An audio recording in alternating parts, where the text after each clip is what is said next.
वृक्ष हे मानवाचे पुरखे आहेत, पूर्वज आहेत आणि वृक्ष या जीवसृष्टीला मी म्हणेल की वन हेच जीवन आहे. एका अर्थाने वन असेल तरच ही जीवसृष्टी वाचू शकेल भविष्यात.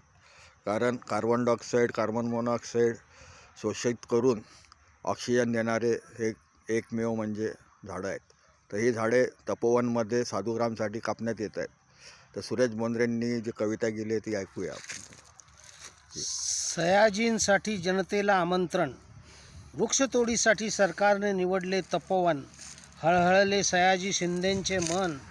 सयाजींना करायचे झाडांचे जतन. झाडी कापायला सरकारी समर्थन. सयाजी विरोधी दुश्मनी महाजन. सयाजी समर्थनार्थ सुरेश बोंद्रेचे लेखन.